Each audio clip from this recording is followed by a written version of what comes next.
Number 10. Trigon. Trigon is the father of Titan member Raven. Raven is known for her insane power levels and her need to constantly keep them in check by not letting her emotions fly off the handle. This has often led to her being inaccurately labeled as an apathetic character. However, it's kinda just the opposite with her, to be honest. Raven is actually extremely empathic, which actually means she has to be even more careful when it comes to her emotions, because she not only has her own feelings that could potentially unleash a darkness within her, but also the emotions of everyone else around her. If you've seen Raven go dark, it's pretty terrifying, and this side of her pretty much exclusively comes from her dad, Trigon. Trigon is also known for being an insanely jacked demon lord, both in body and in power levels. Definitely not someone you would want to mess with, which is also typically why other folks usually try to steer clear of messing with Raven as well, because they are smart enough to avoid risking giving Trigon any reason to have a vendetta against them, which honestly, smart. Would not want to deal with that guy. Number 9. Malebolgia. Look, I'm not even a huge Spawn fan, but even I know that not mentioning Malebolgia on this list would be a sin. The ruler of the 8th sphere of hell, Malebolgia, is the whole reason Al Simmons ever became Spawn in the first place. Over 70,000 years ago, this demon was created by a past ruler of hell using necroplasm rivers. But the demon was just so powerful that he betrayed, overpowered, and took the life of his creator. In order to wage a war on heaven and destroy God, he created an army of Hellspawn, but he needed a general, which is apparently in pretty short supply. So when he found Al Simmons, he went hard to corrupt the man. He made a deal with a man named Jason Wynn to take Al's life. Now, in hell, Malebolgia made a deal for Al to become his general in exchange for being able to see his wife. What Al didn't sign up for was being sent back to the mortal plane 5 years into the future. Malebolgia continued to tear down Spawn until Spawn went back to hell and attacked the demon with the help of Angela and her blade, which he used to lop the head clean off this demon. But that didn't stop the demon for too long. Number 8. Naster, or as I like to say, nasty. That's what I like to call him, but I don't know if that's how it's intended. You can let me know in the comments how you think that's intended to be said, or if someone has actually said it somewhere and I missed it.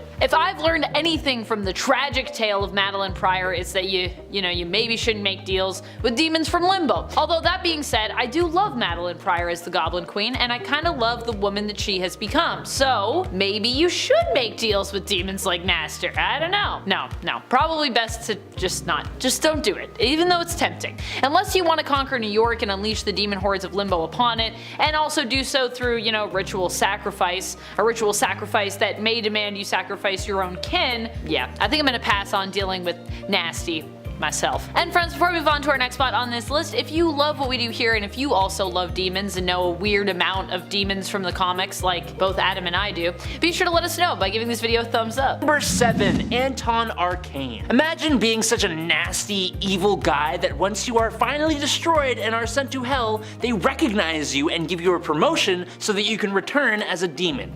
Well, that's what happened to Anton Arcane. Anton was basically a depraved and cruel scientist who was obsessed with immortality and biology. He would begin to mix science with dark magic, becoming the arch-nemesis to Swamp Thing, who he thought held the key to immortality. He had a whole army of deformed unmen that he would cause problems for the world and Swamp Thing with, being defeated multiple times until his actual passing. But that just left him free for a demon upgrade. Needless to say, he's not someone you ever want to run into. In the Prime Earth continuity, Arcane stumbled upon a trapped rabbit in the woods, got excited, and ate the rabbit's rotting remains. The act was so nasty that the Parliament of Decay came to him and made him their avatar, and he did their bidding for more than a century. Either way, an absolutely disgusting human turned into a demon. Not fun. Number 6. Lucifer. As much as I love Lucifer, I would never strike a bargain with him. I've read enough comics to learn that it does not tend to end well for those that do. And even when it seems like you're making a deal that would actually be in your favor, it sounds good, even when Lucifer seems to be,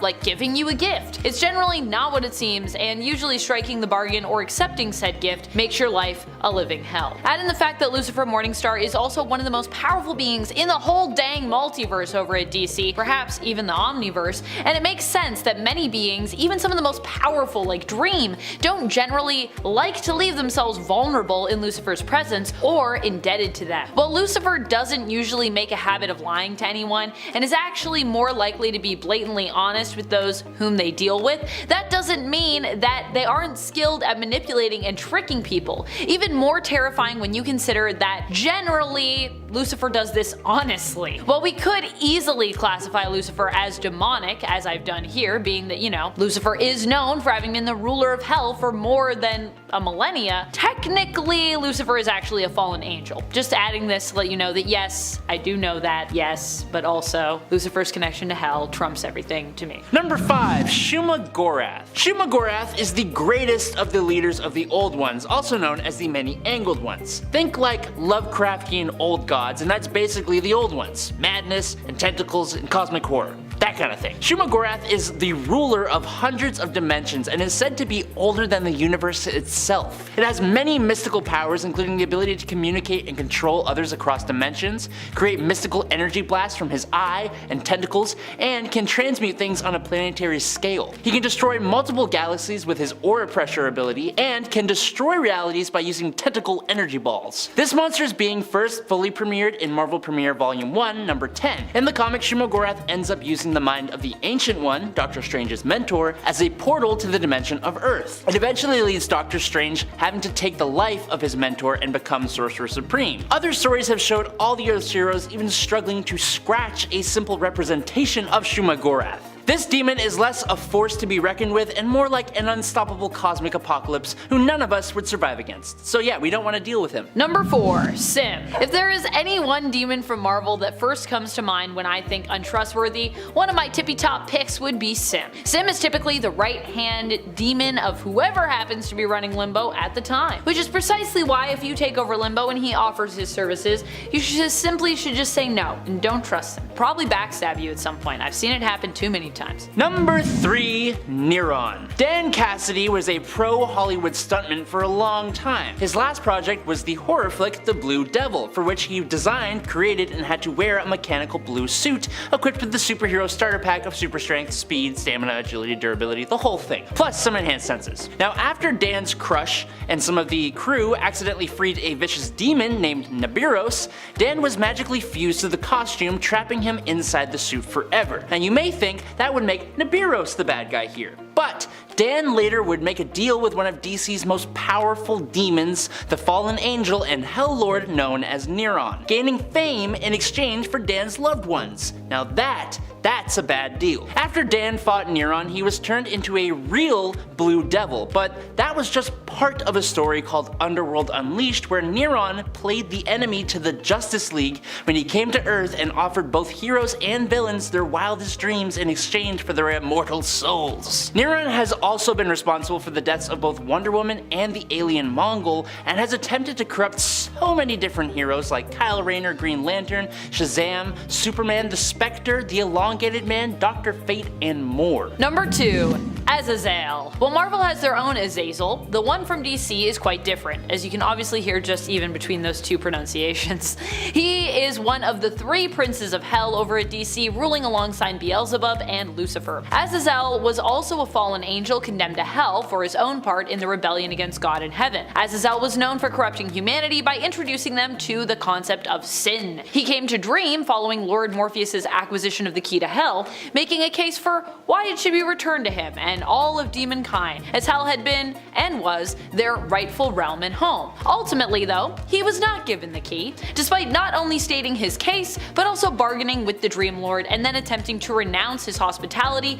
and attack those under his care, which went about as well as you can imagine it went. It did not go well for Azazel. I don't know why he thought that would be a good idea. All in all, that's a pretty bad play when you're in the Dream Lord's realm, but it definitely serves to show how he simply can't be trusted, so hence why I'm talking about it on this list. And finally, in at number 1, Mephisto. If there's one thing you should know about Mephisto, it's that he is not the kind of demon you want to be going signing contracts and shaking hands with. Mephisto is infamous for his use of wordplay to extort all kinds of people out of their or their loved ones' souls in exchange for a flawed promise of power, happiness, peace of mind, or good fortune. Mephisto has been responsible for a whole number of things in Marvel Comics, like the whole corrupting Adam and Eve in the Garden of Eden thing, the creation of multiple different Ghost Riders, Riders, the conflict between Apocalypse and the 10th Century Avengers. He caused the corruption of Norman Osborn, sending him down the path of becoming the Green Goblin. He held the soul of Victor Von Doom's mom hostage for a very good long time,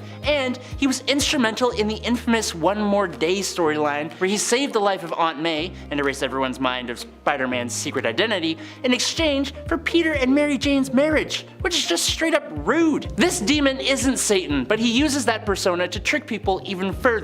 Never make a deal with the devil, and never make a deal with Mephisto, ever. Just don't do it, it's bad. Alright, coming in at number 10 is Nightmare. Nightmare rules over the nightmare realm of the dream dimension, where he feeds off of human psychic energy. Nightmare is also practically all-powerful in this home dimension, but he is constantly seeking to find a way to fully infiltrate our dimension so he can use his vast power to take over. That mission is actually a common thread for pretty much all these demons, if I'm gonna be honest. Nightmare himself has come into conflict with a very large number of heroes, famously the Hulk and the hero Cloak, but Doctor Strange is his biggest human rival, as that is sort of Doctor Strange's duty to keep our reality safe from demons like Nightmare. That's also a common thread for pretty much all the demons here. While he has been defeated before, Nightmare can never truly perish unless all the humans of the world stopped dreaming, which I doubt will ever happen anytime soon. Among his most impressive feats is capturing the mind of the cosmic entity known as Eternity after putting 1/3 of the population to sleep and channeling their dreams. And he's all the way down here at number 10. Coming in at number 9 is Blackheart. The character of Blackheart is a demon that was created by Mephisto using the combined evil energy from a town called Christ's Crown, a place that has drawn incredibly evil acts to it over centuries and centuries. This being, Mephisto's son, essentially, had immense power that could rival or even possibly overcome his creator. He even had a level of telekinesis that could destroy an entire planet if he chose to. He has fought off Punisher, Spider-Man, Wolverine, Wonder Man, a whole group of Avengers, and even a combined Red Hulk, Ghost Rider, and Venom. He could cast illusions, summon other demons, shapeshift, manipulate others, and he's even taken his papa's throne in his hell dimension for a time. Blackheart is not someone to trifle with. In at number 8 is the Dweller in Darkness. Like other fear lords like Nightmare, the Dweller in Darkness feeds off the fears of others.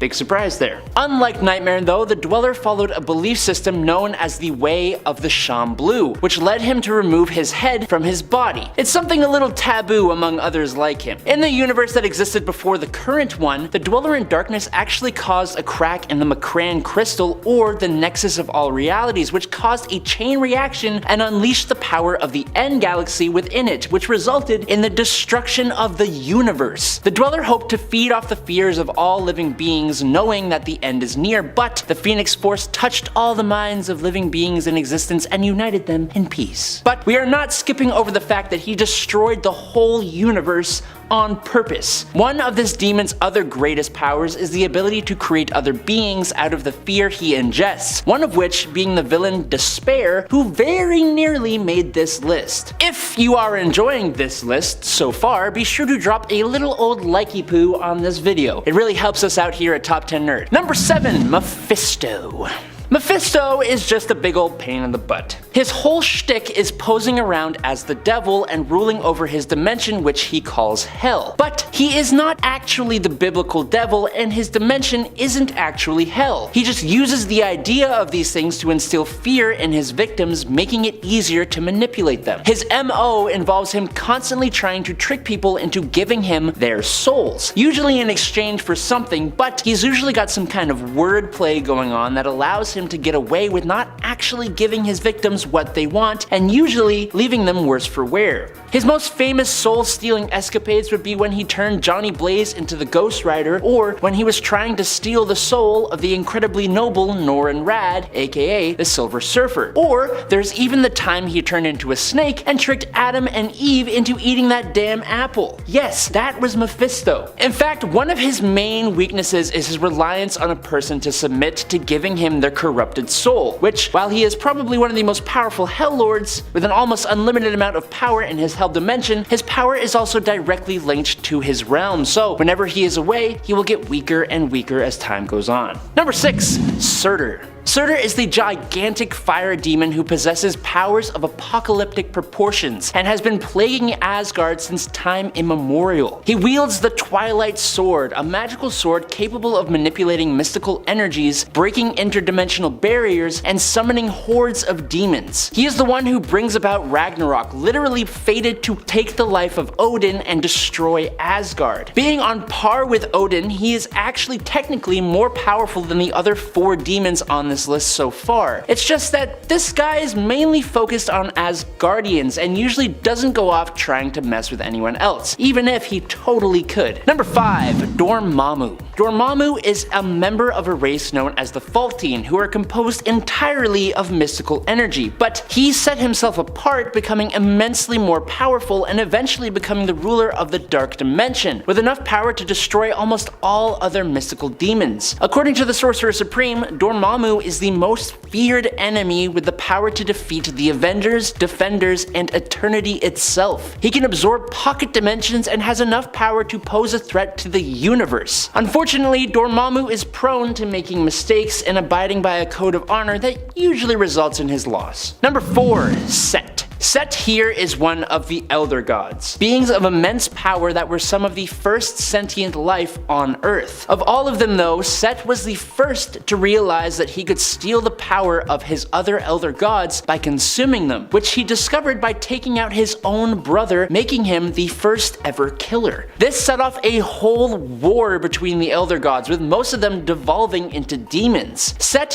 himself is portrayed as a 7-headed serpent, and his constant contest for power had him finally defeated and banished to a dimension all of his own, where he is omnipotent and all-powerful. He was banished because it is practically impossible to actually permanently take him down. Now, like his other fallen brethren, he constantly seeks to find a way to enter back into our reality through his followers and magical artifacts. Number 3. Chthon. If you thought Set was bad, well, here's his brother. Chthon is one of the most powerful demons to ever exist. He has a huge influence over the earth, causing some of the darkest events ever. Even though he predates anything of this nature, of all the devil-like demons out there, Chthon is probably the closest thing to the actual devil. He and his Ngari actually ruled the earth before the angel Lucifer attacked them with his angelic army, before he ever rebelled against heaven and became the ruler of hell. Chthon himself is responsible for all the witches, werewolves, vampires, harpies, goblins, troids, night gaunts, and other dark creatures, as well as being the master of the most powerful form of magic, chaos magic. That's the same stuff used by Scarlet Witch, who has altered all of reality with just a fraction of that power. His opposite, Oshtur, is one of the 3 beings that make up the Vishanti, and they stand in direct opposition to Chthon specifically, creating the Book of Vishanti in response to Chthon's Darkhold. Other demons and dark sorcerers, including Dormammu and Mephisto, call on Chthon's name to cast some of their strongest spells, and the Sorcerer Supreme, Doctor Strange, was almost corrupted and killed by Chthon's presence alone. Number 2. The One Below All. If Chthon is like the darkest possible magic-wielding demon, the One Below All is like the idea of strength and destruction taken to their absolute farthest, darkest limits. At least that's how I see it. Now, I'm not totally sure about my ranking here. From the possible future we saw in Immortal Hulk, the One Below All was capable of destroying literally everything that has ever existed. We have to assume this included every other demon on this list, as there was literally nothing left. The One Below All is the complete opposite of the One Above All, trapped in the below place, which is the lowest level of hell. This entity is the source of gamma radiation, and he's the reason it has mutated certain individuals like the Hulk. The One Below All can manipulate and influence these mutates to help do its bidding, but it also seems to influence non-gamma mutated individuals as well to do things they wouldn't normally do. The only problem is that the One Below All is fairly new to comics and hasn't really been able to show the full capability of his power, except for when it destroyed literally everything in the universe. It's similar to the way the One Above All has remained relatively obscure, only giving us brief glimpses of his capability. And then in at number 1, finally, is Shuma Gorath. Shuma Gorath is an incredibly ancient demon made up of sheer power, and he is one of the primal powers of chaos in the multiverse. To even call him a demon feels like kind of an understatement. In comparison to him, other powerful demons such as Dormammu have expressed their inferiority to Shumagorath, and the powerful hell lords like Mephisto and Satanish have called themselves rats in a greater temple under the power of Shumagorath. Nightmare himself serves Shumagorath, as do so many other demons. Shumagorath is probably the most powerful of all the great old ones and many angled ones. His true form isn't even comprehensible to us humans. He just appears as that big eye with armored skin and tentacles that he can use to destroy not only multiple galaxies, but whole realities. Practically unstoppable and fully omnipotent in his own dimension, and able to extend his reach across dimensional barriers, his power and influence has grown to rule over hundreds of dimensions and universes. He's the demon that demons themselves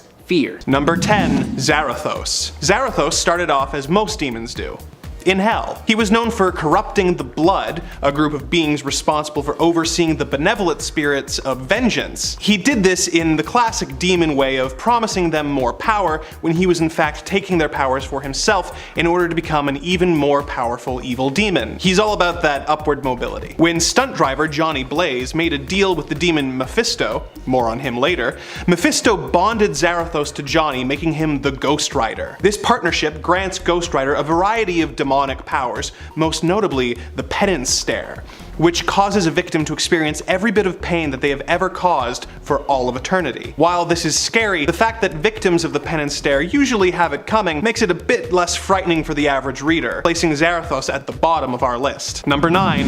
Etrigan. How to explain the origin of Etrigan in a way that won't get this video banned? Well, when a mommy demon and a daddy demon are at war and want to broker a peace, they will copulate on top of the bodies of their fallen soldiers and make a demon baby. Yes, I am totally serious. The demon Etrigan was first summoned to Earth by the wizard Merlin in an attempt to save Camelot from destruction. When that failed, Merlin bound Etrigan to Jason Blood. The two have been a force for both good and evil over the years, but Etrigan's love of causing pain is often barely kept in check by Jason. For example, in Action Comics number 637, Jason and Etrigan are hired to perform an exorcism on a child. They succeed, but Etrigan immediately tries to eat the child, and is only dissuaded when Jason threatens to end his life. Also, Etrigan only speaks in rhyme, which makes everything he does have an even creepier edge to it, like a evil Lin-Manuel Miranda. Number 8. Azazel. Azazel is one of the Dukes of Hell and is the father of Hellboy. Hellboy's mother was a witch named Sarah Hughes who made a deal with the demon in exchange for powers. She later changed her mind and attempted to renege on the deal. In response, Azazel set fire to Sarah's children and informed her that she would give birth to his son. He then put her on a hook and rode off with her on a horse for hell. Sarah would die giving birth to Hellboy, whose father then cut off his hand and replaced it with his trademark right hand of doom. Not exactly Dad of the Year material. Number 7. First of the Fallen. The First of the Fallen was the first being created in the universe, but after falling out with God, he was banished to hell, thus making him the First of the Fallen. When Lucifer decided to give up his throne so that he could travel the world as a mortal, First of the Fallen was handed the keys to hell and became Satan. He successfully delayed the birth of a Messiah by infecting John Constantine with demon's blood and tricking him into sleeping with the intended mother of the Messiah. The demon's blood passed to her like mono in a college dorm, and she became unsuitable to carry the Messiah. He is also extremely patient and petty, such as when he spent 20 years messing with a priest, convincing him to take his own life just to mess with Constantine. Number 6. Barbados. A bit of DC Comics multiverse lore for you. A character named the World Forger uses the hopes and fears of every living creature as the basis for various different universes in the multiverse. The more stable ones get to join the main multiverse, while the unstable ones get destroyed by a dragon named Barbados. Barbados eventually tired of just destroying unstable universes and turned on his master, deciding to try and destroy the main multiverse. He scoured the dark multiverse, finding the worst versions of Batman, such as the Batman Who Laughs, and formed a team in hopes of using them to enact his evil plan. Now, I don't know about you, but any creature who can look at the Batman Who Laughs and think, this guy's exactly what I'm looking for, scares the crap out of me. Incidentally, it was revealed that he was the bat that crashed through the window in Wayne Manor that inspired Bruce Wayne to become Batman. Number 5. Dormammu. Ah, Dormammu. the ruler of the Dark Dimension. After teaming up with his twin sister Umar to murder their parents, Sinifer, the two left home to travel the multiverse, pursuing a career in murder and destruction before eventually settling in and taking over the Dark Dimension. Not one to share power, Dormammu eventually banished his sister and became the sole ruler. Dormammu has been responsible for many awful events such as the Great Fire of London and influencing a man into becoming Jack the Ripper in 1888. He was eventually tricked into a bargain with Doctor Strange that made the demon promise to never return to Earth. This has moved Doctor Strange to the top of Dormammu's enemies list and has resulted in the demon sending several of the Doctor's enemies after him, as Strange's death at the hands of a third party will result in their pact coming to a close. Number 4. Trigon. Trigon is a unique demon on this list, as he is just as much an alien as he is a demon. He was a regular, evil ruler of a planet until one day a group of aliens known as the Divine showed up, hoping to use something called the Great Heart of Darkness to eat his soul and cleanse the planet of evil. This backfired as Trigon absorbed the heart and gained the power of 100 galaxies worth of collected evils. It was at this point that the Divine revealed they were not a boy band as their name suggested, but were in fact his parents. This family reunion was cut short when Trigon skinned them and wore them like coats. He would go on to have many sons whose mothers he would kill, and one daughter, Raven. Raven would not end up going into the family business, but would instead end up joining the Teen Titans and becoming Trigon's greatest enemy. Number 3. Agony and Ecstasy. As we get near the top of the list, we have to ask the question, what are demons afraid of? The answer is the co-joined twin demons Agony and Ecstasy. Their job is to enforce the laws of hell by punishing any demons who break the rules or are defeated by humans more than 3 times. We rarely see them in action, but the fact that even the most renowned demons fear being in their clutches helps put them near the top of the list. Also, I'm giving them a lot of credit for being the most visually terrifying demons on this list. Considering how many of these demons look exactly the same, these two's distinctive look gets them a lot of mileage in my book. Number 2. Mephisto. Demons are usually written as beings from hell who try and take over human souls to bring them back to hell. It's scary, but it's what they do. That's what I find so creepy about Mephisto. Mephisto is the ruler of a pocket dimension that he calls hell. But to be clear, it is not the hell featured in the Bible. He also looks like the devil, but he is not Lucifer. Mephisto is using humanity's belief in the devil to gain power from their belief, like a really intense cosplayer. Mephisto has tangled with various heroes in the Marvel Universe over the years, perhaps most infamously in Amazing Spider-Man number 545, when he made a deal with Peter Parker to save his Aunt May from certain death at the cost of his marriage to Mary Jane. Mephisto is also known for being rumored to show up in MCU projects and then not making an appearance. Number 1. Chthon. The Earth's first black magician is scary less for the things he has done than for the things he has created. Chthon was the writer of the infamous Darkhold, a book of evil spells also known as the Shiatra Book of the Damned or the Book of Sins. He is also responsible for the creation of harpies and goblins, the real kind, not the glider-riding pumpkin bomb kind. His spells in the Darkhold were used to create the first vampires and the first werewolves, making him responsible for both the Twilight franchise and Morbius. One of his evil plans involved granting a young Wanda Maximoff the ability to use chaos magic, making him also indirectly responsible for every messed up awful thing ever done by the Scarlet Witch, except for her hooking up with her brother Quicksilver in the Ultimate Universe in Ultimates 3 issue number 1. The blame for that rests purely on Jeff Loeb's shoulders. In at 10, Dormammu. Dormammu, I've come to bargain. Although he had been mentioned several times in dialogue along with his realm, the Dark Dimension, he only made his first appearance in Strange Tales number 126 and 127 in 1964. While Strange had been battling one-off mystic threats prior to this, Dormammu became a recurring villain for the character and a threat unlike they had ever faced before. He started with a starring role in a 15-issue storyline in Strange Tales number 131 to 146, and has made several appearances in other series like the Avengers, Defenders, Thor, and Hellcat. He also appeared in the Spider-Man cartoon from the 90s and can be seen in the Venom saga, where he returns Venom as symbiote and creates Carnage in order to help him escape the Dark Dimension. But thanks to Spider-Man, Iron Man, and Venom teaming up, he was sent back along with Carnage and Venom. He didn't make his silver screen debut until 2016 in Doctor Strange, where he got in an eternal struggle with Strange until he was ready to leave Earth alone. Fun fact, Dormammu was actually mocapped by Cucumber Patch and voiced by a mix of him and another unnamed British actor. And if you don't consider him a demon, you don't remember him being a former Lord of Hell. Yeah, it's a thing. And at 9, Nightmerica. You enjoyed the last time I brought characters in that weren't just from comics, so I figured I'd do the same here with Nightmerica. This female demon ghost is from my favorite childhood show that ended too soon, Danny Phantom, and is a parody of the Nightmare on Elm Street character Freddy Krueger. Originally she was just a movie character inside the Danny Phantom universe, until Danny and Tugger decided to head to another girl's party instead of going to the movies with their best friend Sam like they said. When Sam figures out what happened, she wishes for something to happen to the other girl named Paulina. When the ghost known as Desiree overhears Sam's wish, she brings Nightmerica to life along with 2 other ghosts in order to kill Paulina. She has the typical set of ghost powers: flight, invisibility, intangibility, and possesses supernatural strength, being able to throw someone across the room. She resembles Freddy Krueger but with green hair and claws because she's a ghost, you know? Her only other appearance is in the episode called Phantom Planet, the series finale, where she, spoiler alert, helps in turning the planet intangible to prevent a meteor that ghosts aren't able to touch go through the planet in order for the planet to be saved, since the ghost zone and our world are linked. God, I missed that show. Hashtag go ghost again. And at 8, Mephisto. Based on a demon from the Legend of Faust, Mephisto first appeared in the Silver Surfer #3 in the Silver Age. The character made his silver screen appearance in 2007's Ghost Rider starring Nicolas Cage. Mephisto has been responsible for many an evil act in the Marvel Universe, including capturing the soul of Dr. Doom's mother, creating the Ghost Rider, which may not be considered evil even though he was posed as Satan, and even was Thanos' servant during the War of the Gems, but instead looking to gain that power for himself. He also managed to capture the soul of the Richards family, including Mr. Fantastic, Invisible Woman, and their son Franklin Richards, who is basically a god. But he's also gone on a date with New Mutants member Magma, because apparently the force that created him also gave him emotions and desires, and we all know what that means. He wants to occasionally do human things.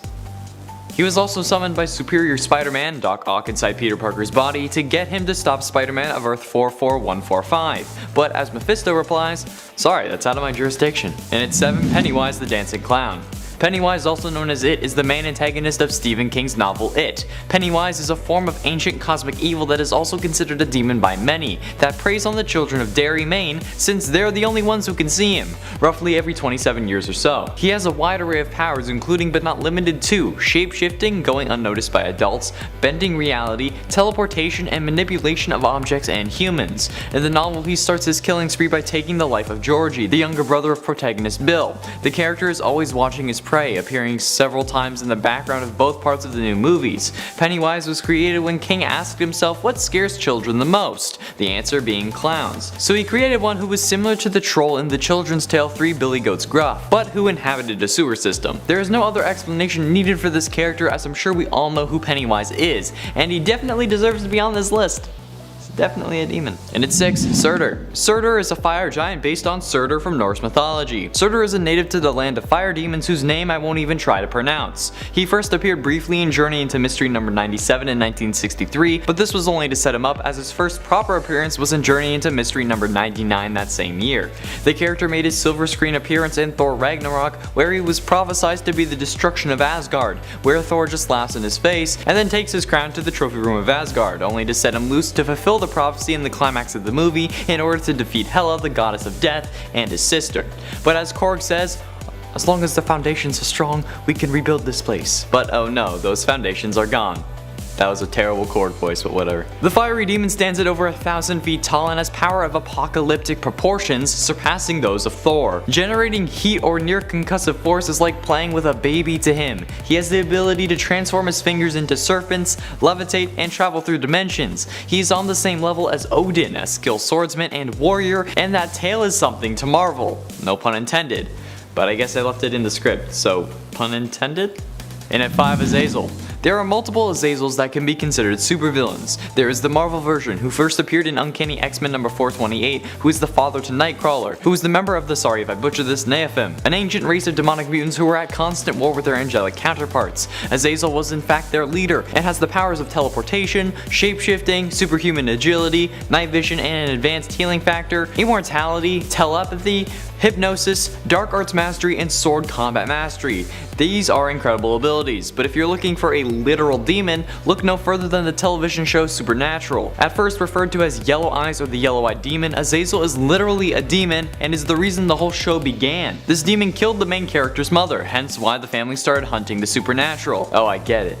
He also ended up killing Sam's girlfriend, causing him to join Dean on his hunt to find their father. He was the driving force behind the first 2 seasons of the show, spoiler alert, meeting his end in the season 2 finale with the use of the Colt, a specially designed gun to kill anything with the use of special bullets, which was the only weapon they had to kill demons at that point. And at 4, Satan. Lucifer Morningstar is one of the most powerful beings in the DC universe. While DC has had various depictions of the fallen angel, this interpretation debuted in The Sandman Volume 2 number 4 in 1989. The later Lucifer spin-off would have him adventuring on Earth, heaven, and other realms of his family's creation and in uncreated voids after abandoning Hell in The Sandman. He would also later appear in The Demon, The Spectre, and other DC comics. After his abandoning of Hell, others have taken his place. 2 angels, for example, even a human, and somehow even Superman had a brief rule over Hell. Lucifer made his first on-screen appearance in the Constantine film in 2005, but more recently in the Lucifer show, where he has made an appearance as the devil in the CW crossover event Crisis on Infinite Earths, where he grants Constantine, John Diggle, and Mia Smoke Queen, Oliver Queen's daughter from the future, the ability to go into purgatory and retrieve Oliver's soul to return it to his body after his death. This also confirmed that the series takes place on Earth 666, which if it hadn't of, I would have been livid and I would have started a riot, just saying. And at 3, Blackheart. The technical son of Mephisto, Blackheart was under his father's tutelage when he learned what not to do, and that he should be doing it anyway. He even took on the Daredevil and Spider-Man but failed to corrupt them. But Blackheart wasn't happy being a prince of hell. He decided he wished to overthrow his father, so in an attempt to get help in doing so, he led Ghost Rider, Punisher, and Wolverine to Christ's Town in an attempt to corrupt them. The 3 heroes ended up following Blackheart into his dimension for a final confrontation, where Blackheart pitched the idea. He first appeared in Daredevil number 270 in 1989 and has some pretty dope powers, including superhuman strength, speed, durability, telekinesis, telepathy, levitation, interdimensional teleportation, size alteration, regenerative healing, energy generation, soul capturing, which allows him to take the soul without needing permission, which is wrong. Coming from a ginger, always take souls with consent. He also has mind control, immortality, and penance stare immunity, so Ghost Rider can't really do that much to Blackheart. Jesus, this guy's pretty damn powerful. But again, take souls with consent. Penultimately at number 2, Lord Loss. Doing something a little different here. Lord Loss is a demon master and main antagonist of the book series The Demonata by Darren Shan. These books are incredible. If you like demons, which you clearly do because you're still watching this, I highly suggest you read it. These books were everything to me from grade 10 onwards. Anyway, he is the only character to appear in all 10 books of the series, not necessarily present, but he's at least mentioned. And his appearance is that of nightmares. Pale red lumpy skin covers his body with 8 mangled arms and no heart. Instead, a hole filled with tiny venomous snakes. He has dark red eyes and even darker pupils. He doesn't walk. He floats above the ground with strips of bloody flesh hanging from where his feet should be. His skin is cracked all over and blood seeps through these cracks. He enjoys chess, even plays it for sport with humans who are infected with lycanthropy. If they win, he will cure one member of the family, but if they lose, he will torture them for very long periods of time due to the fact that he feeds on the suffering of humans.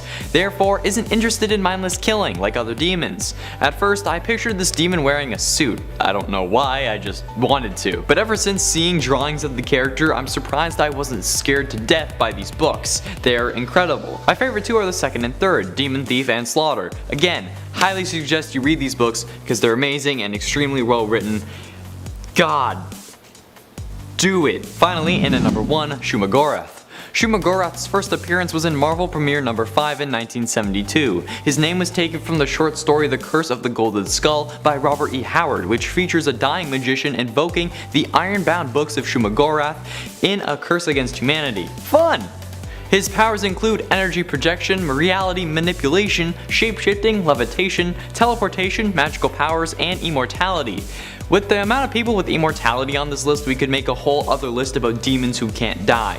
Shumagorath is one of the most powerful ancient demons to ever exist. Even Dormammu and Mephisto have said he is superior to them. The demon has unmatched power and was even once the ruler of Earth, until a time-traveling sorcerer managed to banish him. He even managed to beat Doctor Strange, causing him to kill the Ancient One. This ultra-powerful demon has rarely been defeated, and that is definitely deserving of the number 1 spot. Starting us off in at number 10, Zarathos. Zarathos is a demonic being who tortures and devours souls. What a pastime. He's generally an antagonist for Ghost Rider in Marvel's comics. Now, the demon first appeared in 1972's Marvel Spotlight issue 5, and he's terrifyingly powerful. He's virtually immortal and has superhuman strength, a healing factor, and elemental powers that allow him to wield, control, and project hellfire from his hands. The more souls he consumes, the more powerful he becomes. Now, Mephisto fought against Zarathos to put an end to his reign of terror, making him need to bond with a human host in order to collect souls. Hence why the demon is bonded to Ghost Rider. Speaking of, that brings us to our next number. Up next at 9, Mephisto. Mephisto is Marvel's Satan equivalent, a demon who was based off of Mephistopheles of Faust legend. First appearing in 1968's Silver Surfer issue 3, Mephisto has long been a mainstay in Marvel's demonic world. He's a trickster and extremely powerful mortal demonic entity who can manipulate the forces of magic in order to give him a range of abilities, which include superhuman strength, the ability to shapeshift and shift size, project illusions, manipulate memories, alter time, and avoid injury. If his physical form is destroyed, he can regenerate and reform in his own realm and then return. He acquires souls but cannot subjugate the will of another being without that being's permission, hence his infatuation with making pacts and deals. Up next, number 8, Blackheart. Blackheart was actually created by our previous number, Mephisto. This character first appeared in Daredevil issue 270 in 1989. He is a son that Mephisto created from the energy of accumulated evil. That sounds fun. Blackheart is highly intelligent, can manipulate energy, warp reality, shapeshift, is telepathic and telekinetic, has an accelerated healing factor, magical and mystical powers, and superhuman physical attributes. He also has no soul, and can call forward armies from hell. Moving on to number 7, Set. Set is an elder god, one who got a little greedy in the Marvel Universe. Now, Set had realized that he could become the most powerful of all elder gods by devouring other gods, and therefore decided to murder his fellow brethren in an attempt to harness their power for himself. In doing so, he became the first ever murderer on Earth. The more he murdered, and other gods who followed suit murdered, the more they would degenerate into demons, hence why Set is now a demon. He and his brother Shitton were the worst for this, and degenerated into ghastly demonic entities. Set's got a whole lot of snake heads. If you don't like snakes, not the demon for you. Although why you would be choosing a demon for you is a question of its own. Moving on to number 6, a DC character finally, Necron. Necron is creepy as f***. Created in 1981, he is a DC character who first appeared in Tales of the Green Lantern Corps issue 2. Necron draws power from souls and commands all of the souls and spirits of individuals who had died. Like, anyone who has died. So yeah, kind of explains the whole scary aesthetic, eh? Anyway, the power he draws from allows him to pull off a lot of horrifyingly nifty tricks, including darkness manipulation, dark energy manipulation, necromancy of course, godly strength, invulnerability. He has a fatal touch, which is exactly what the name implies. He can manipulate souls, energy, matter, and dimensions. He is telepathic, can warp reality, alter his own size, project dark lightning, and of course, he's immortal. In at 5, Dormammu. The longtime foe of Doctor Strange, Dormammu is a demon that debuted back in the Silver Age in Marvel's panels in Strange Tales issue 126 in 1964. Created by Stan Lee and Steve Ditko, the character is known as the Lord of Chaos and the Great Enigma, and is considered one of the most powerful mystical entities within the Marvel Universe. Now, he's a threat to the life of the universe itself, and is an interdimensional demon composed of mystical energy that can be used to achieve pretty much whatever effect he desires. He can create his own demon lords, and he has been known to be capable of having a universal, even multiversal scale of influence. He lives in the dark dimension where he is stronger thanks to the empowerment of his worshippers and followers. Up next at number 4, Barbatos. Barbatos is the second most recent character on this list in terms of creation. Barbatos was introduced to us during the Dark Knight's Metal event in 2017, in which Batman had accidentally discovered that a dark multiverse lies beneath the regular multiverse. The more he investigated, the more he opened up the gates between the multiverses accidentally, in which this sinister demon decided to send evil alternate versions of Batman over into the regular multiverse, with the intention of invading it and turning it dark. Barbatos is known as the Bat God, created by the World Forger to consume universes that had decayed. Barbatos would kill his creator out of the lust for destruction, and because he was no longer doing his designated job, unstable worlds just kinda stuck around for much longer than they should have, becoming part of this dark multiverse. Moving on to number 3, Shuma Gorath. Shuma Gorath is an ancient evil, arguably the most powerful ancient demon to ever exist in the Marvel Universe. Mephisto and Dormammu both claim to be inferiors to Shuma Gorath, and that kinda speaks volumes, doesn't it? So, who is this big ol' spiky tentacled eye? Well, sometimes referred to as the Lord of Chaos, this demonic entity can manipulate reality, project energy, shapeshift, levitate, teleport, has vast mystical powers, and of course, is immortal. Can't be on this list unless you're an immortal, right? In the early days of Earth's history, Shuma-Gorath demanded human sacrifice before being banished by a time-traveling sorcerer. He would try to return to Earth via the mind of the Ancient One, which caused Doctor Strange to have to kill the Ancient One in order to prevent this from happening. Up next in our number 2 spot, Null.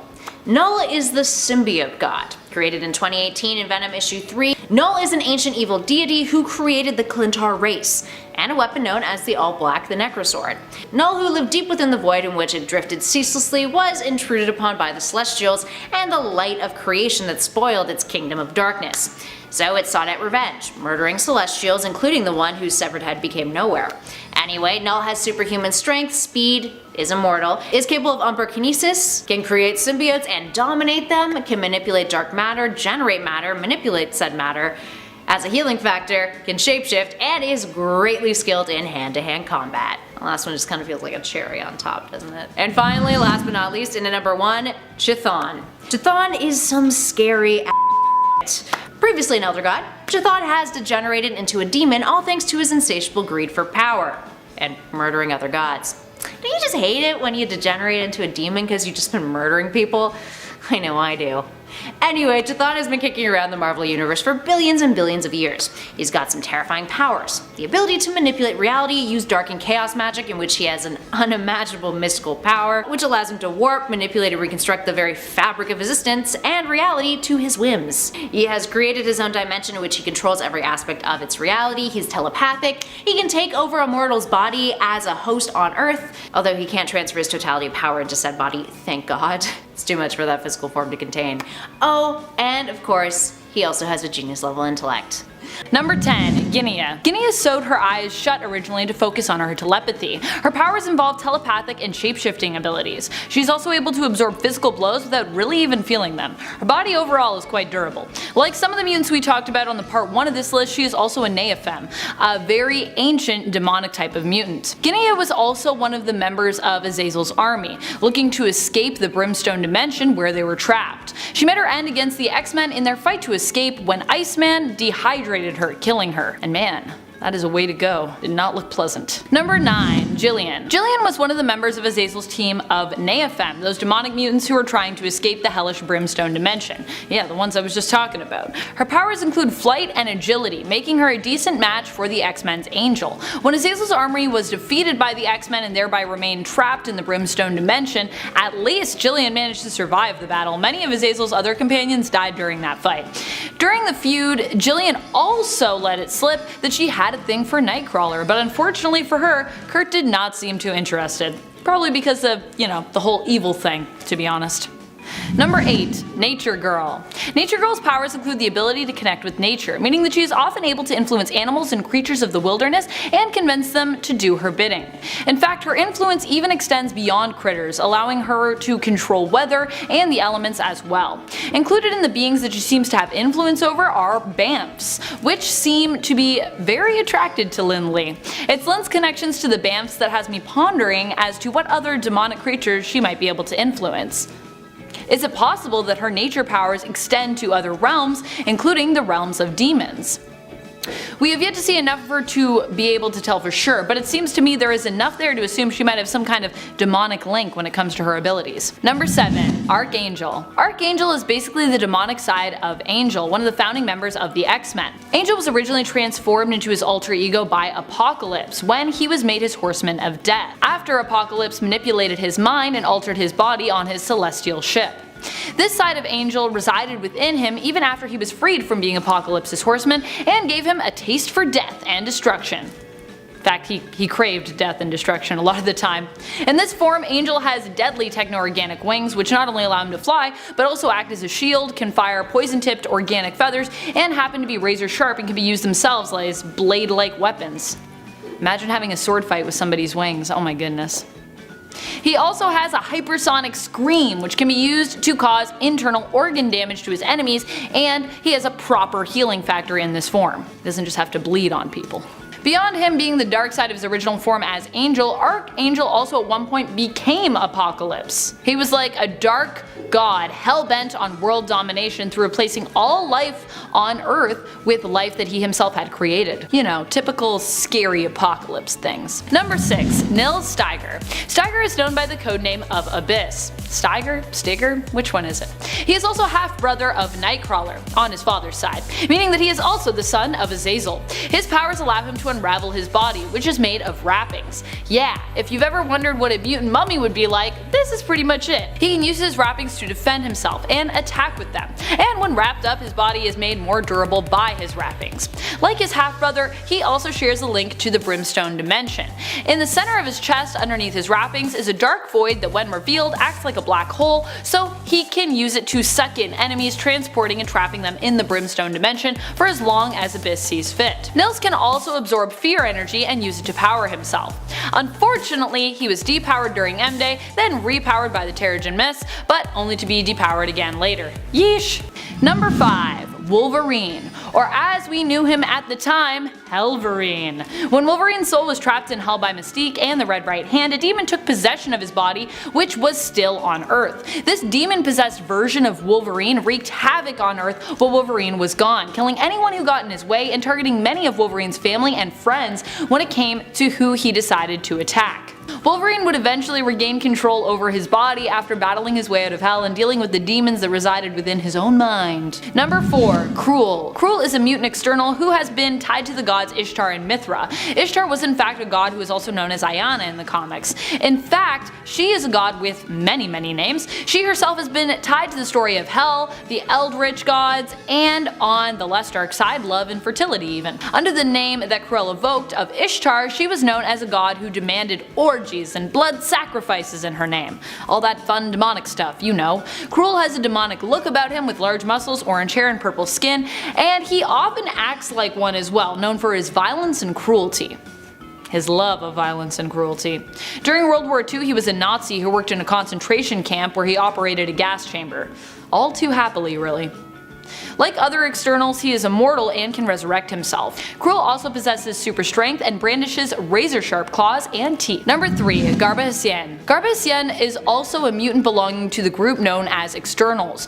External mutants are beings that are basically considered immortal, forever walkers, as N. Sabanur once referred to them as. Garba-Hsien also belonged to a group within the Externals known as the High Lords, the self-proclaimed leaders of the Externals. Not to be confused with the Eternals, by the way. Externals and Eternals, two different things. Garba-Hsien is known as being capable of resurrecting himself and has a strong healing factor. However, immortality does not mean that he can't be destroyed. Although Externals are powerful and hard to defeat, Garba-Hsien could be defeated through having his life force energy drained or his heart consumed by another External. His powers have generally been known to be based in the realm of magic. In fact, his magical shapeshifting abilities combined with his resurrection powers is why I thought of him as demonic, namely because he is known for shapeshifting into a fearsome and demonic dragon who can breathe fire. You can see this referred to in Gambit Volume 3 Issue 1, where Gambit set out to raid the tomb of Garba-Hsien's 12th son. Number 2. Storm.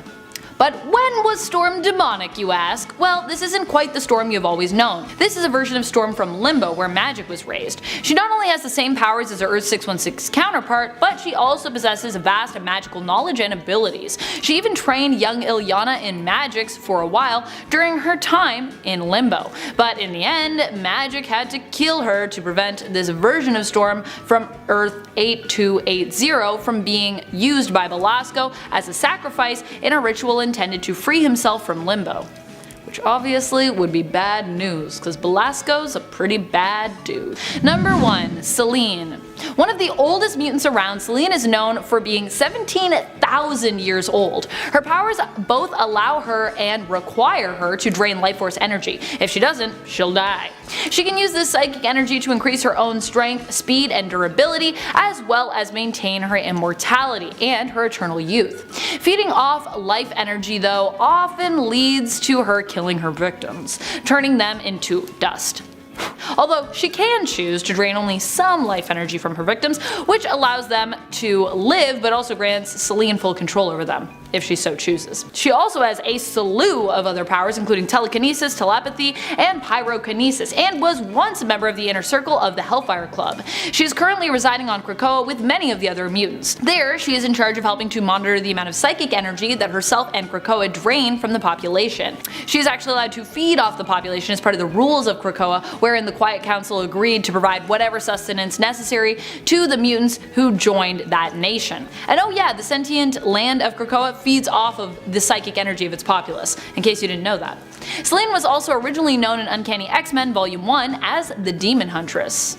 I like that alias for her. At number 10, Lady Death. Lady Death was originally a mortal named Hope, who decided to make a deal with a demon so she wouldn't be burned at the stake. She then became a powerful queen of hell, although if you thought she'd be evil because of that, you would be wrong. Hope instead became a hero of sorts. Also, if you didn't guess, she became extremely powerful. Her powers include telekinesis, weather control, flight, spell casting, necromancy, teleportation, and, she's basically invulnerable. Number 9. Etrigan the Demon.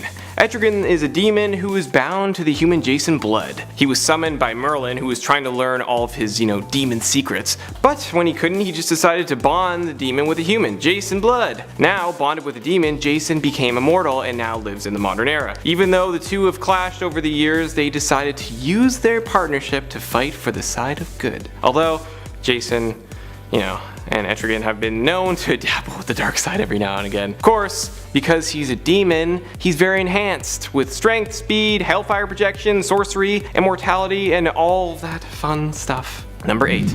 Blue Devil. Dan Cassidy was the stuntman and special effects artist and got hired to play the main character in a movie called Blue Devil. He was tasked with creating an outfit for the character. It was made out of Kevlar, so it was really strong and durable, but the movie required, you guessed it, a lot of stunts. During the shoot, Dan was in the suit doing a scene when they accidentally released a real demon, and, eventually they managed to send the demon back to where it came from, but not before it shot a blast of demonic energy. After trying to, take the suit off, he realized it was now permanently part of him. Not officially a demon at first, Dan actually became one later after being defeated by Neuron in Hell. Dan later decided to use his powers to help people, and his powers include strength, speed, durability, healing, and enhanced senses. Number 7. Damien Hellstrom. Known as the hero Hellstorm, he is the son of Victoria Hellstrom and the demon lord Satan. The Hellstrom family had a long history of worshipping the devil, and eventually Victoria took that to the next level and actually had a child with Satan. Victoria ran a cult called the Chapel of Dresden, whose goal was to have a demonic child who would eventually take over the earth. At first it looked like Damien lived a fairly normal life, but he really didn't. Like, instead of feeding him normal baby formula as a kid, his mom fed him human blood. His mother was later placed in an insane asylum, and Damien and his sister were separated and raised by different families. It was only as he got older and his mother passed away that Damien found out about his real father. Damien eventually began to harness his abilities and became one of the most powerful magic users in the Marvel Universe. Doctor Strange even thought of passing the mantle of Sorcerer Supreme onto him once. He eventually took on the name of Hellstorm and became the ruler of Hell, but still fights for the good side. His powers include strength, spellcasting, durability, and he can cast Hellfire from his trident. Number 6. Lucifer Morningstar. Okay, so Lucifer isn't really like a superhero, more of an anti-hero. And he doesn't always do good things, but, he has, and that's why he's on the list. Lucifer was an angel who rebelled against the kingdom of heaven and was sent to rule hell by the presence. He ruled there for billions of years until one day he just became bored with it and decided to leave hell and move to Los Angeles. He went on to run a piano bar called Lux. But, being the ruler of hell for over 10 billion years, you make a lot of enemies. So people will decide to come after him, and he needs to fend them off. Being the devil gives him numerous abilities including flight, hellfire, manipulation, healing, strength, and yeah, he's immortal. So number 5, Raven. Raven is the daughter of the demon Trigon. Raven was raised in a dimension called Azarath, and she was taught to control her emotions by Azar. So, she could control by Azar. Later, when she was back on Earth, she found out that her father Trigon was coming for her and prepared to stop him. She went to the Justice League for help, but unfortunately, they refused because Zatanna sensed her demon ancestry and said that, she couldn't be trusted. This led Raven to be one of the founding members of the group known as the Teen Titans. The Titans defeated Trigon, but he wasn't gone for good, they never are, and he was always trying to secretly influence Raven and eventually returned again. Because of her demon heritage, Raven is extremely powerful. Her powers include astral projection, flight, telekinesis, teleportation, empathy, darkness manipulation, and she can cast magic spells. Number 4, Constantine. Okay, so while he's not technically a full demon, he did have demon blood flowing through him for a very long time, so that's why he's on the list. And that's probably why he's not number 1. If he was like a full demon, he would be number 1 because he's just awesome. John Constantine, and yes, I know technically it's pronounced Constantine in the original source material. The pronunciation of Constantine has become way more popular, and it's been used for almost all of his live action and animated appearances, so I'm just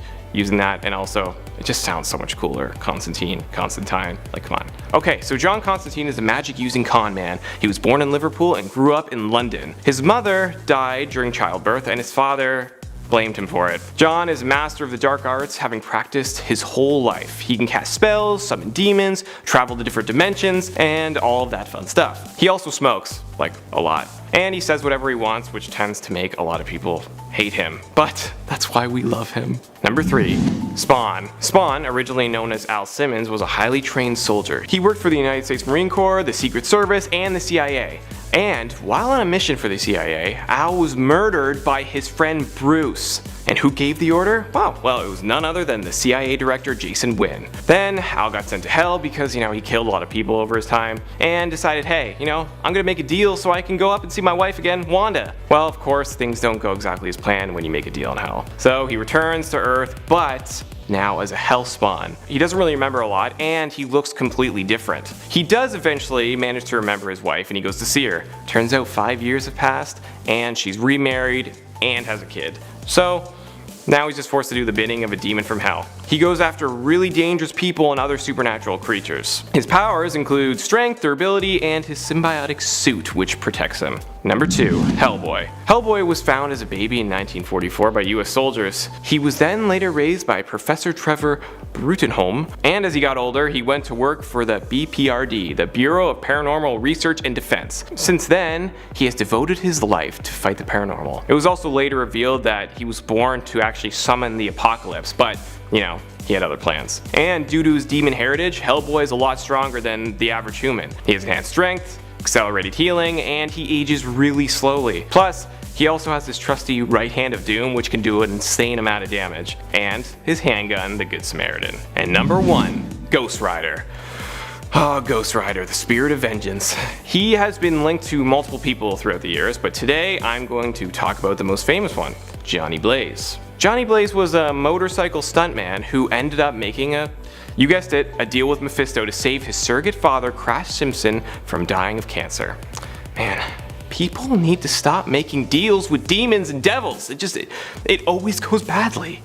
Always. Mephisto cured Crash and told Johnny that one day he would come back and collect. Later on, Crash attempted an insane motorcycle stunt, trying to jump over 22 cars. Crash died attempting the stunt. After that, Mephisto showed up to collect what he was owed. Johnny then was like, hey, why'd you double-cross me? And Mephisto was like, no, I cured your surrogate father of cancer, and that was the deal. Because of the deal, Johnny Blaze now becomes the Ghost Rider. Every night, he would transform and punish the wicked. When he transforms, he becomes one of the most powerful heroes in the Marvel Universe. His powers include super strength, stamina, durability, healing, hellfire manipulation, and the penance stare, which is when he makes someone stare into his eyes and makes them experience all the pain that they have ever caused to someone else.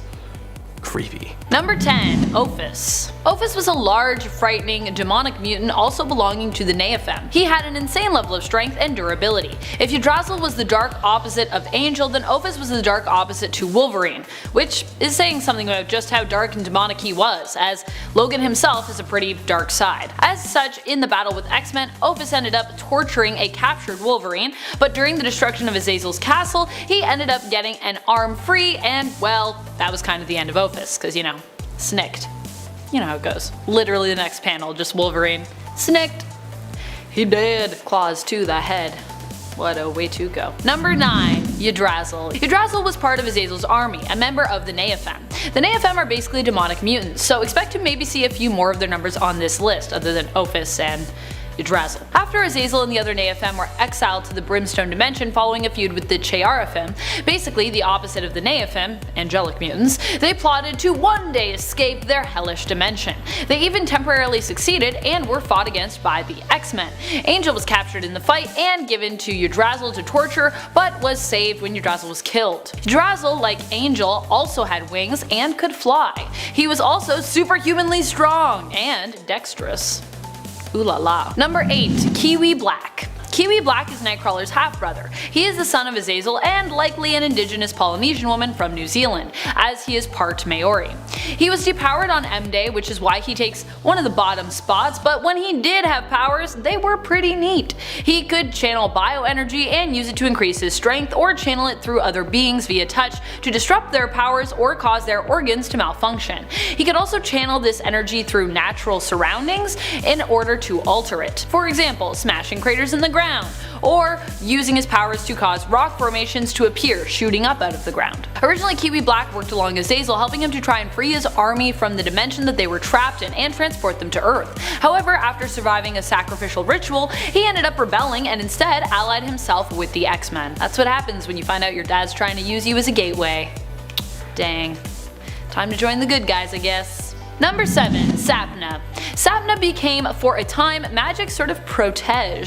Her mutant powers allowed her to absorb and understand any languages she came into contact with, similar to Cypher. The difference was, at the time when Sapna's powers manifested, she was in Limbo. This led her to absorbing all of the magical knowledge in the Limbo dimension, which granted her additional demonic abilities. As a result, she became a magic user who could control demons and cast spells. Magic even suspected that Sapna was capable of reanimating the dead. Unfortunately, we never got to find out, as Sapna met her demise when the World Eater used her as a host and Magic was forced to kill her, trapping her spirit for a time inside her soul sword. Number 6. Young Beast. While Beast of Earth 616 sticks to science, young Hank McCoy from an alternate universe, temporarily and unofficially referred to as Earth 240, eventually turned to magics. In Volume 2 of All New X-Men, he is driven even further towards using the mystic arts, as he and the X-Men are forced to go up against the Goblin Queen and a demonic horde. In desperation, he accidentally performs a ritual that transforms him into a demonic beast,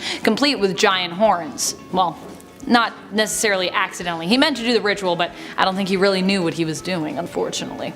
However, this ritual also levels up his powers enough to allow him to defeat Madeline Pryor. Yay! But of course, they come at a cost, because that's how magic works. Sometimes, depending on what lore you're reading. But sometimes it comes at a cost. Number 5. Sabretooth. While Sabretooth might not be more powerful than some of the mutants previously listed, he is still alive and still has his powers, albeit he is in exile right now. During the Weapon X series from 2017, Sabretooth found himself tied to the demonic world after he sacrificed himself to save his son Graydon from hell. I know, weird, right? What a weird time to become tied to demons, but let's talk about that. Victor had gone to hell to trade his soul for his son's, and as such he was reverted to a base animalistic state and was set free from the dimension by Marduk, who confessed that he would not enjoy torturing Sabretooth in hell, both while he was not competent enough to understand it, because he was all like animalistic, and while he had just earned such torture through a noble deed, as opposed to a series of bad ones. Marduk was like, why can't you just be terrible? I want you to be terrible again. So Marduk then allowed him to be resurrected, setting him out into the world once more, but now free of the conscience that we'd seen Sabretooth build throughout the last few arcs he'd had in the comics, trying to redeem himself. Kind of had like a heroic Sabretooth almost coming, but nope, he's gone. So now he's back, he's bad, and he's on a road back to hell. Hence him being a bad guy again. Sad. I kind of miss good guy Sabretooth. Do you guys miss good guy Sabretooth? Probably not. Let me know in the comments. Number 4. Nightcrawler. Nightcrawler has all sorts of demonic ties. Firstly, he is the son of Azazel, who had a thing with his biological mother Mystique while she was married to Baron Christian Wagner. When Kurt was being born, Mystique lost momentary control of her powers while in labor, revealing to everyone her true nature. Because of baby Kurt's demonic form and Mystique's reveal of her ability to shapeshift, the two were chased down by an angry mob. During their fight, Mystique lost consciousness and lost baby Kurt in the process. Nightcrawler would go on on to be taken in by a Romani sorceress, Margali Sardos. His teleportation powers link him to the Brimstone dimension, which he uses as a stepping stone to transport himself wherever he so chooses with his teleportation powers. The Brimstone dimension basically acts as a through point for Kurt, leaving a puff of smoke behind every time he uses it that smells of burnt brimstone. Bam! That's his teleportation sound. Bam. Number 3. Azazel.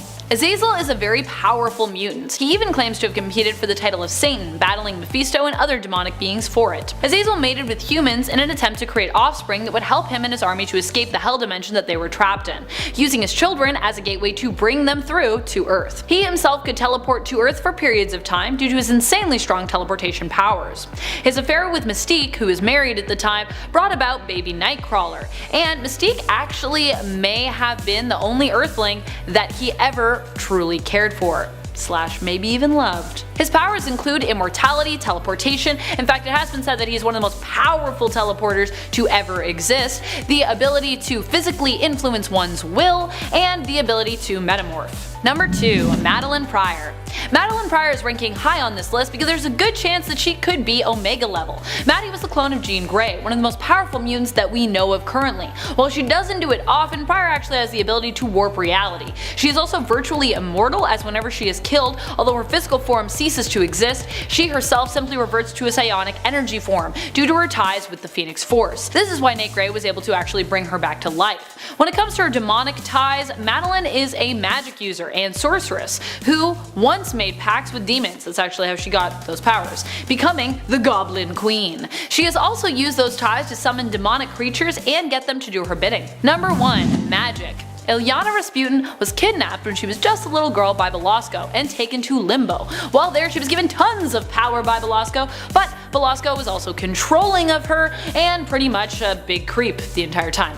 He put part of her soul into a bloodstone to solidify his control over her. Despite this, eventually Magic would train and rise up against him using some of her life force to craft her now famous soul sword and overthrow Belasco, later becoming the new ruler of Limbo. She even made the demon Sim her loyal servant for a while, though being a slippery demon, he would eventually betray her. Unsurprisingly, that's such a Sim thing to do, you know what I mean? And at number 10, Surtur. Sure, yeah, he's likely more powerful than some of the other demons who will land on the higher spots on our list, but this is about ranking scary, my friends, and we all saw this demon in Thor Ragnarok, and yeah, he was powerful, but he was not scary.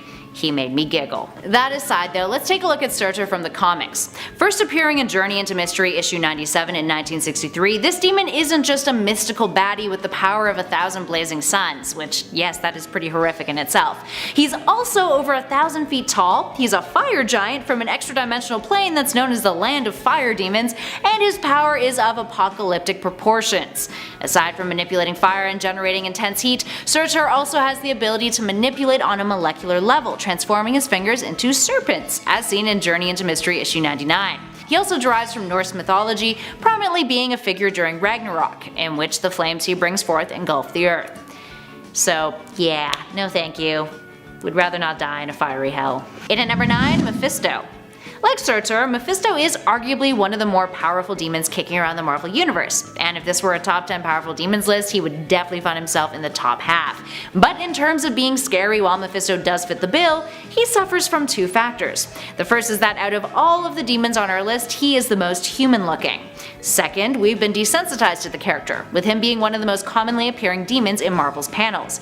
Sure, he wields terrifying power, but unlike some of his other nefarious peers, he is much less mysterious to us. Mephisto first appeared in the Silver Surfer issue 3 in 1968, a foe for Galactus' Herald and the Cosmic Hero, and a tempter, who, according to Mike Conroy, I quote, could offer the endlessly soul-tormented Silver Surfer the world. Now this immortal demon has been a perennial antagonist in the Marvel Universe since, capturing and hiding souls, posing as Satan, and generally just being And similar to our previous number, Mephisto also derives from another fictional historical figure, Mephistopheles, a demon hailing from Faust legend in German folklore, and is a devil who makes deals with Faust for the price of the mortal's soul. And at number 8, Calumet.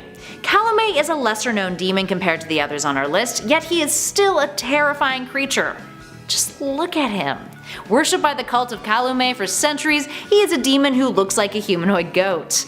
He first appeared in Dead of Night issue 11 in 1975, which was also the debut of his biggest foe, Scarecrow. Not to be confused with DC's Scarecrow, that is. He also goes by the name Strawman. Strawman is the reason why Kalume only has one horn. He ripped it from the monster's head and then sealed the dimensional gateway between the two realms behind an oil painting, trapping Kalume. Unlike the other demons on our list, the full extent of Kalume's power is still pretty unknown. But he is the lord of an extra-dimensional realm and had enough power to take over the Earth, although those powers were severely limited on our planet since he couldn't fully access it. You know, the whole dimensional rift thing. Portals, yay. That being said, he could use his abilities to grant power to others and send demons to Earth on occasion. So who knows what he could have done if he had had his full range of powers at his disposal during his comic appearances. We don't even fully know if Kalume is still kicking out there. Strawman would later inform Doctor Strange that he succeeded in destroying the demon, but there is nothing but Strawman's own word to confirm whether or not the demon is actually gone. So who knows, maybe he might pop up again in the future. And at number 7, Nightmare. Nightmare is like Marvel's Freddy Krueger, but minus the camp and knives for fingers. Nightmare is the ruler of a dream dimension, and is a fear lord. In this dream dimension, he torments humans who have found themselves there while they sleep. He is pretty whack. Nightmare imprisons humans in his dimension and even tormented Doctor Strange when Doctor Strange forgot to recite a spell before he went to bed. And if that wasn't scary enough, Nightmare rides around in his dream dimension on a demonic black horned horse, who is named Dreamstalker. How beautiful. He has the ability to draw power from the psychic energies of the subconscious minds of dreaming beings. And he has nigh omnipotence, omniscience, omnipresence. So all in all, Nightmare is not a demon you want to screw with. Moving on to number 6, Dweller in Darkness. Dweller in Darkness first appeared in Doctor Strange issue 30 in 1978, although had been mentioned in Marvel lore a handful of years earlier in Thor issue 229 in 1974. Now this immortal demon is capable of some fear-inducing abilities. Actually, Dweller can generate fear in other living beings, which in turn empowers and sustains him. In addition to that, he can create sentient creatures out of fear, he can turn deceased humans into shadow thralls, and he does not age. But here's where it gets really creepy. The Dweller became the demon he is thanks to the Way of the Shamblu, a ritual that involved the Dweller removing his own head from his body. His body died, but his head lives on as a corporeal being.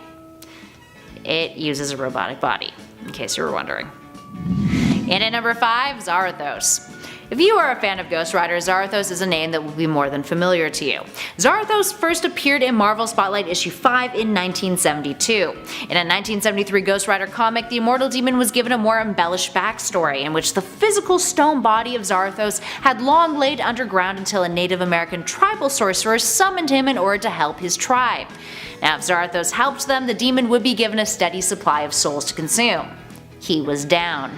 The more souls he consumes, the more powerful he becomes. Now because of this relationship, a cult forms following the demon, which then catches the attention of our man Mephisto. Mephisto's all like, dude, no one should get more attention than me, and gets into a brawl with the demon, who then loses and ends up having to serve Mephisto. Zarathos is forced to spend his time in the netherworld, which is kinda like hell, with the exception of being bonded to humans in order to ravage souls, so he can go up on Earth.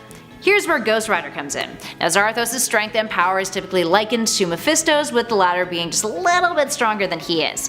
He can control the elements on Earth and likes to trap his opponents by having the ground itself engulf them. He also likes to create rock spikes in order to impale people. What a fun guy. Moving on to number 4, Set.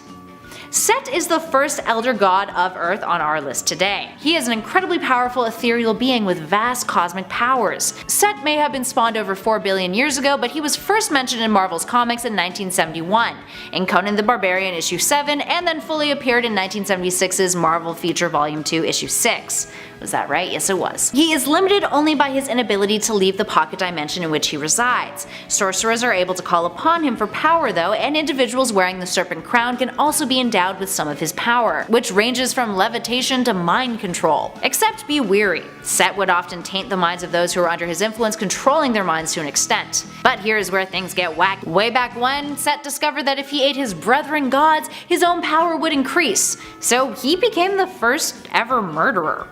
But because of this, he began to degenerate into a demon.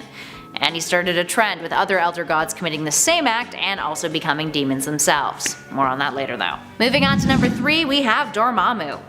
Dormammu is one of the first demons that come to mind when you think of demonic individuals lurking around the Marvel Universe. Created by Stan Lee and Steve Ditko in 1964, his first appearance was in Strange Tales issue 126. Now, Dormammu is often considered to be one of Doctor Strange's most prominent foes, or as Strange calls it, his most terrible foe. He is also one of the universe's most powerful mystical entities. Why is that? Well, it's because he is composed of mystical energy that can be used to achieve pretty much anything.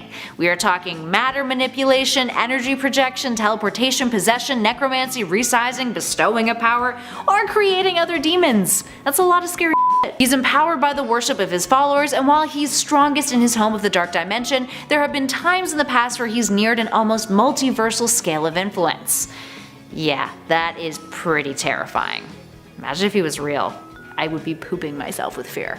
Up next in our number 2 spot, Shuma-Gorath. Shuma-Gorath is known as the Lord of Chaos. Ooh, fun. First appearing in Marvel Premiere issue 5 in 1972, this demon's name was taken from a short story by Robert E. Howard titled The Curse of the Golden Skull that featured a dying magician who used the ironbound books of Shuma-Gorath to curse humanity. As such, this demon in the Marvel Universe is a curse to humanity. Having ruled over the world, it demanded human sacrifice before it was eventually banished by a time traveler. More recently, in the 2013 Infinity Story arc, we saw Ebony Maw of the Black Order manipulate Doctor Strange to summon Shuma-Gorath, to New York City of course, which as you can imagine did not go over well. So what's so horrific about this demon minus its aesthetic? Well, it is an ancient force of chaos, nigh invisible, and is a godlike ruler of over 100 different alternate universes. It can imitate the magic of others, it can alter reality, shapeshift, teleport, project energy, and much, much more. And worst of all, it can automatically destroy multiple galaxies via aura pressure alone. What the f***? As stated in Strange Tales Volume 2, Issue 14.